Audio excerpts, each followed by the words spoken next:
Ассалаумағалейкум, құрметті көрермен, назарларыңызға дін сақшы хабары. Бүгін бізде қонақта Іле ауданы Нұрғиса Тілендиев ауылдық мешітінің бас имамы Сәкен Еншібайұлы.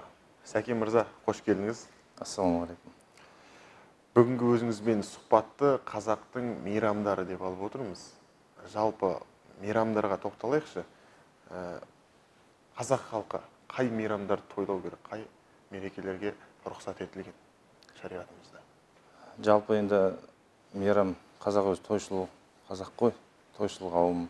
Иә. Жаңағы бала дүниеге келуінен бастап, жаңағы құлағына азан айтып, атын қоюдан бастап, жаңағы бесік тойы дейді. Бүкіл жалпы сүннет тойы дейміз. Баланың адам өзі қартайып шал болғанға дейін әрбір кезеңде өзі бір мейрам қылып тойлайтын қазақ. Енді ол жайдан жай емес деп ойлаймын. Қазақтың жалпы салт дәстүрі, қалыптасқан ғұрыптарының барлығы ол Құран-ы Кәрім мен Пайғамбар саллаллаху алейхи вассаламның сүннетіне барып тіреліп жатады. Қайбір дәстүрін алып қарасаңыз да. Сондықтан енді бізде Аллаға шүкір көп қой мейрамдар. Оның ішінде жаңағы діни негізі бар. Болмаса кейінгі уақыттарда қалыптасқан мейрамдар да болып жатады. Ол бірақ шариғатқа ешқандай қайшы болмаса, адамға қоршаған қоғамға, елге кері ықпалын тигізбейтін болса, оның бәрін мейрам қылып тойлап жатамыз. Енді оны да арғы тарқатып иншалла қараймыз. Діни тұрғыдан басқа жағынан. Дұрыс айтасыз. Қазақ той тойламаса тұра алмайды деп жатамыз ғой. Жаңағы айтып отқан бала кезден бесіктен, тал бесіктен, жер бесікке дейін сол адамның сүндет той тұсаукесерінен бастап 60 жас, 80 жасқа дейін тойлап жатамыз. Бұл деген жақсы ғой. Бірақ тым шектен шығып жататын кездерде болады. Қазіргі уақытта өткенде естіп жатқан жаға ұстатарлық жағдай болды ғой. Негізі ол мейрам бізге тән емес деп жатамыз, бірақ өткенде Сеул қаласында, нақтырақ айтсақ, Хэллоуин мейрамы тойланды. Әлеуметтік желілерге шықты, жаңалықтарға шығып жатыр. Ең соңғы ақпараттарға сүйенетін болсақ, 150-ден астамның өмірі қиылды деп естілді. Оның ішінде өзіміздің қандас қызымыз, бір қандас қызымыз өзіміздің қазақ қызы бар екен. Осы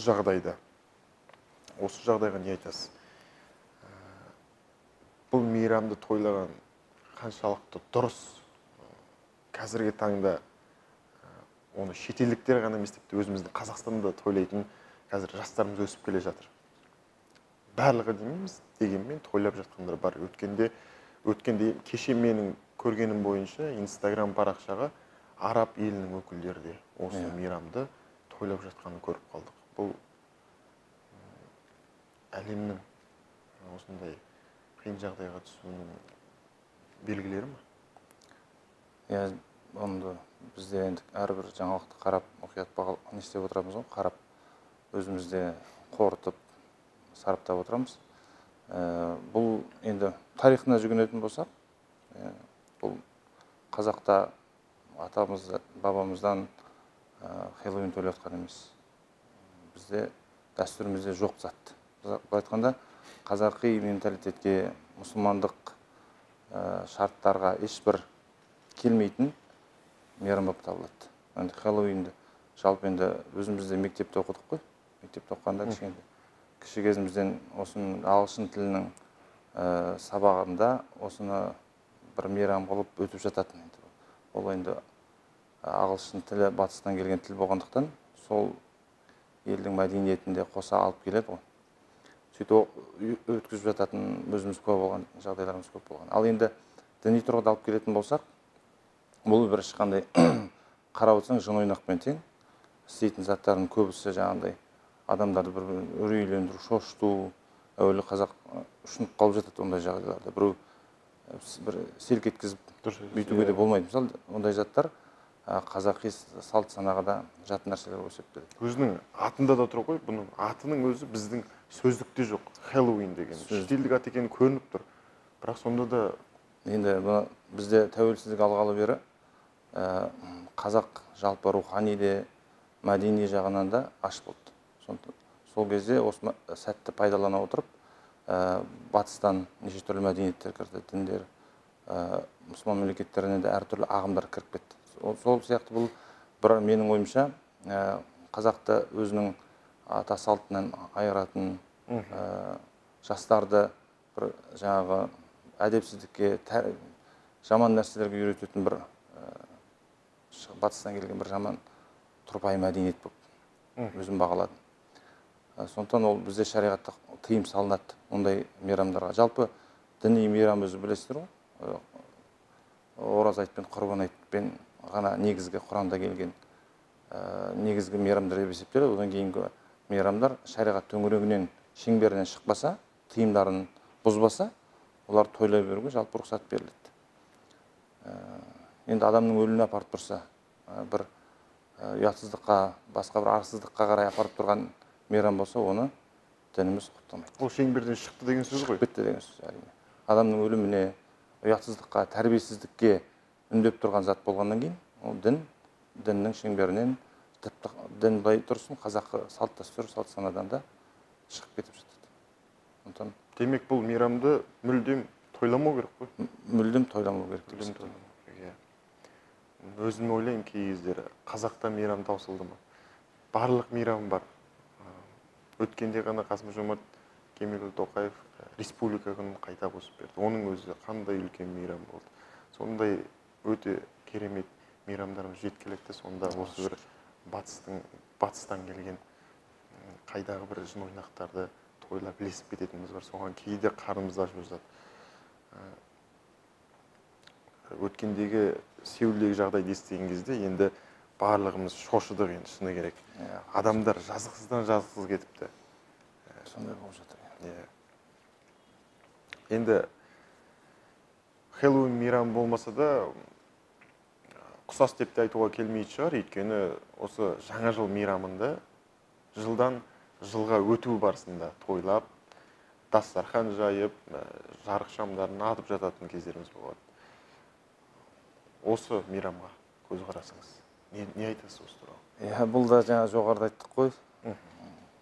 Бұл мейрамда біздің жаңағы дінімізде, Құранда болса, сүннетте, жаңағы ғұламалардың бір ортақ тұжырымында, болмаса біздің дәстүр салт санамызда жоқ мейрам негізі. Білесіздер ғой, тарихқа көз жүгіртетін болса, 70 жылдық Совет өкіметі құдайсыздыққа үндеді. Әртүрлі жаңағы діннің шеңберінен шығып кететін мейрамдарды кіріп жатты. Енді оны қазіргі кезде енді Пайғамбар саллаллаху алейхи заманында пайғамбарымыз келгенге дейін әртүрлі мейрамдар, әртүрлі жаңағы бір салт дәстүрлер болып жатты. Бірақ пайғамбарымыз егер діннің шеңберіне шықпаса, оларға тыйым салған жоқ. Бұл да сол сияқты бір мейрам деп қазіргі тұрғыда қарауға болады. Неге десеңіз, біз жаңағы жоғарыда айттық қой, 70 жыл Совет өкіметінде құдайсыздыққа үндеді. Құдай жоқ деп айтқызды. Бүкіл дін ғұламаларын, ишан молдаларды қуғын сүргінге ұшыратып, бұл айтқанда дінімізді жоюға әрекет жасады. Сол кездер еніп кеткен. Сол кезде еніп кеткен бір мейрамдар болып есептеледі. Енді былай діни тұрғыда қарасақ, әуелі бұл енді Иса алейхиссаламның, Иса пайғамбардың туылған күні деп жатады. Сонда сол жағына келетін болсақ, енді жаңағындай жақсы ниетте, бұл жерде білесіздер ғой, ішімдік қойып бір сонда үрдіс болып кеткен. Жақсы ниетте бір жақсы бір бас қосу, болмаса бір туыс-туғандардың жаңағы басын қосып, бір мәре-сәре болып, көптен көрмеген ағайынмен бас қосып, татуласып, өкпе-реніштерін кешіріп бір-біріне. Сондай бір ниет мақсатта жасалып жатса, онда енді дін рұқсат береді демейміз, бірақ ешкімге зиян тимейтіндей қылып тойлап өтуге болады деп есептеймін, өз басым. Өзіңіз тойлайсыз ба? Өзіміз тойламаймыз, бірақ туыс-туғандар жаңағы тойлап жатса, дастархан жайып шақырып жатса, ол жерден енді қарсы болмаймыз, барамыз. Жаңағы әрине дастарханы адал аспен жасалған болса, барып көрісіп, енді мұсылманның да өзіміздің қазақтың наурыз сияқты бір болмаса да әйтеуір соған жақын қылып атап өтіліп жатады. Сондықтан өзім тікелей тойлаймын деп айтпаймын. Иә. Енді бұл жерде әркімнің жеке ойы бар ғой. Дегенмен мен өзім ойлаймын, бұл мейрамның бір ешқандай бір әбестігі жоқ деп. Тек бұл жердегі бір кемшіл тұстар жаңағы тойлап жатқандардың кішкене ішімдікке боялдырып, ішімдік ішулері сол ғана деп ойлаймын.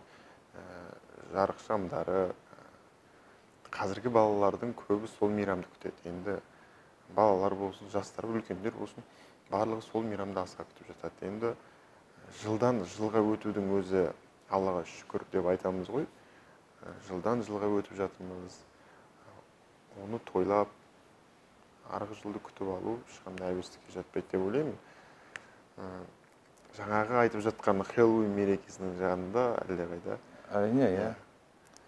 Хэллоуинмен салыстыруға келмейді ғой. Бірақ бұны да сондай қылып тойлайтын уақыттар болды ғой енді. Аллаға шүкір, тәуелсіздік алғалы бері дініміз нығайып, имандылыққа бет бұрғалы бері жалпы дәстүрімізге келмейтін, дінімізде жоқ мейрамдар бір өзінің күшін әлсір еткендей сезіледі жалпы. Қазір байқайсыз ба, жаңа жыл мейрамын тойлауды қазір елдер бұрынғыдай емес. От шашулар азайған, бұрынғыдай ысырапшылдыққа бой алдырып, от шашуды алып келіп, оны баяғыда жарысып жататын. Бірінен бірі қалыспай, қаншама қаражат көкке ұшып кетіп жататын. Қазір барлығы көп атпайды, тек дастарханын жайнатып, күтіп алып дегендей, ішімдікте қазір ішуді қазір көп жастар ішпей жатады.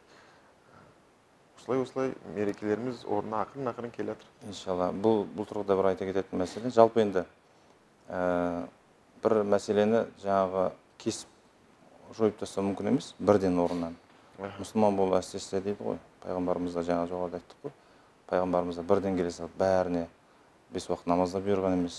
Пайғамбарлық бірінші кәлима айтқызып, бірінші Алла Тағаланың барлығын, бірлігін жүректеріне сіңіріп, содан кейін барып намаз бұйырылды, содан кейін барып ораза сөйтіп өзінің орнымен болды. Енді сол сөзімді аяқтай алмадым ғой. 70 жыл құдайсыздыққа тәрбиелегеннен кейін содан шыққан біздің қазақ қоғамын бірден алып келіп, бүкіл шариғаттың заңдарын үйретіп, орындату бұл мүмкін емес. Сондықтан мына Мәулен Руми атамыз айтады, мысалы, жеміс бірінші гүлдейді, гүлдегеннен кейін барып, түбіне түйін түйеді. Мысалы, алманы алып қарасақ. Ал егер қарасаңыз, жел соққан кезде бір гүлдердің ұшып түсіп жатқанын көреміз. Түйіні жоқ, түбінде түйін болмаса. Яғни өзі енді биологияның заңдылығында будандасады, будандасып қанайын бар, түйін түйіледі. Ал енді сол дейді, оның жапырағын жұлып тастау міндетті емес дейді. Егер түйін өссе дейді ішіндегі, жемісі ұлғайып өскеннен кейін сыртынан жаңағы жапырақтары неше түрлі артықты заттар түсіп қалады дейді. Сол сияқты бірінші тәрбиелік мәселеде жұмыс жасалса, жастармен, жалпы қоғаммен жақсы жақтарын, жақсы мейрам, жаңағы айтып ғой, балалар күтеді жаңа жылды.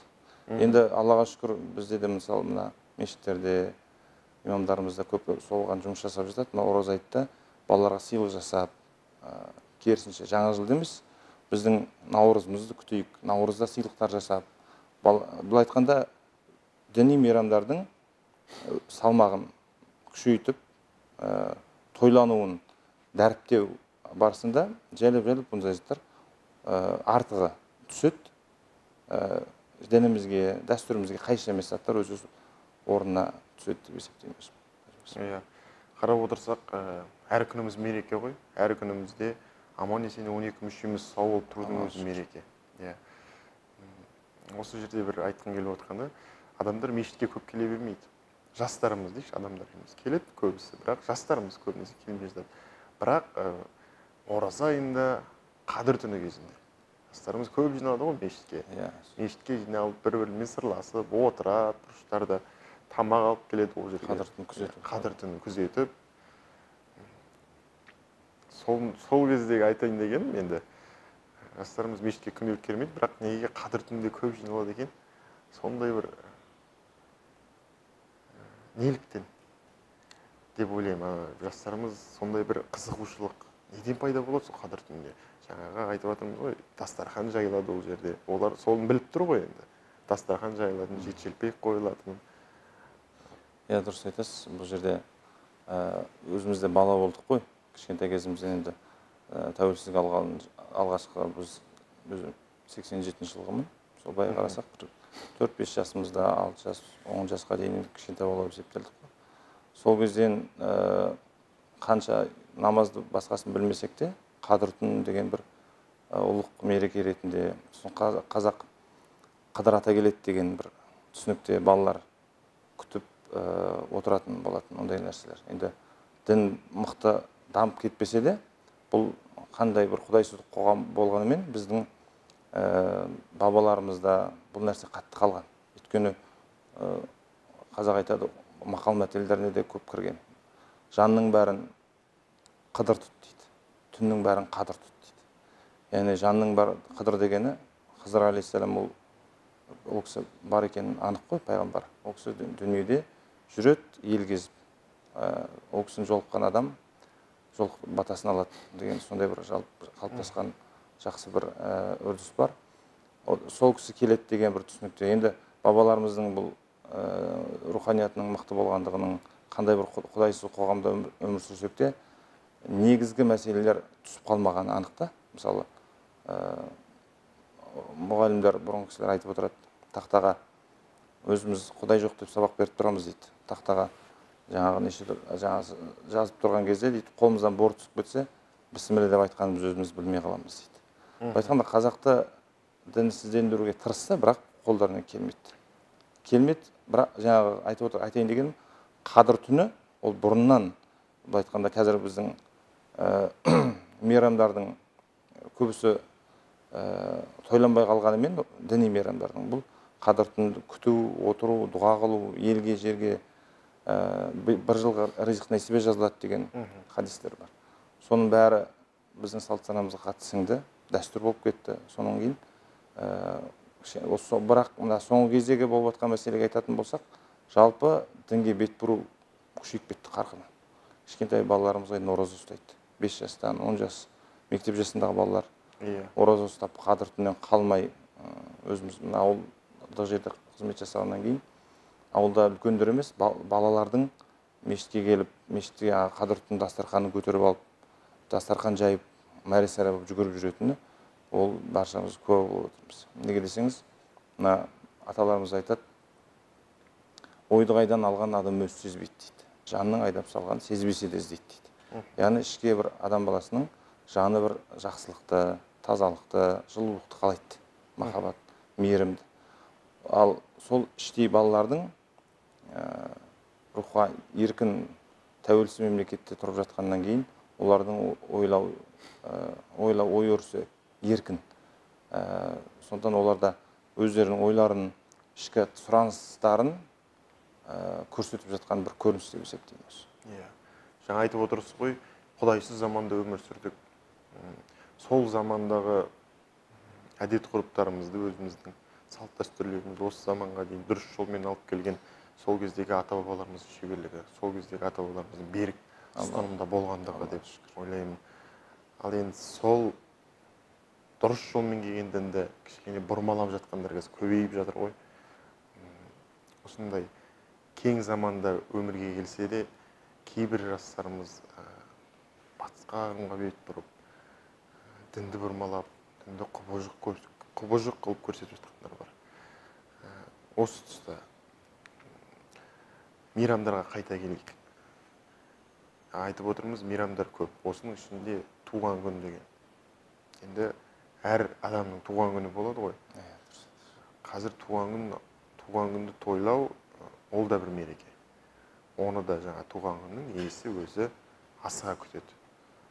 Бірақ жаңа айтып отқан сол батыстан келген әдет ғұрып, бірін-бірі 12-де құттықтау, балалар бір-бірінің бетіне тәтті тағамдармен торт жабыстырып бір бірін істеп жатады. атқылау, бетіне шаптау деген секілді енді қызық көріп істеп жатады, бірақ оның ар жағында не бар екенін білмей жатады. Ол енді тортты, жаңағы тәтті тағамдарды шашу дегеніміз, ол енді ысырапшылдыққа алып келетін, айтпаса да белгілі. Осы ретте өз ойыңызды айтсаңыз, қазіргі бізді көріп отырған жастарымызға. Иә, бұл дұрыс айтасыз. Жалпы дініміз бізде әр нәрсенің ортасын ұстауды үгіттейді. Яғни қазақта да айтады, ынсапты болайық дейді. Ынсап деген нәрсе артық кетпеу, кем қалмау дейді. Яғни шариғатта бір қайшы болмаса, оны істеу барысында да жаңағыдай ысырапшылыққа жол бермей, астың өзінің қадір қасиеті бар ғой. Біз өзі нанды құрметтеген халықпыз. Аштықты, неше түрлі қиынды бастан өткізген халық болғандықтан әр нәрсенің қадір қасиетін біліп өскенбіз. Сол тұрғыда айтатын болсақ, бұл туған күнді жақсы мақсатта, жақсы ниетте, пайғамбар саллаллаху алейхи хадисінде айтады, иннамал аъмалу бинният, амал ниеттен бастау болады дейді. Оны бір жаңағыдай жын ойнаққа айландырып жіберетін болса, ол әрине шеңберден шығып кетеді.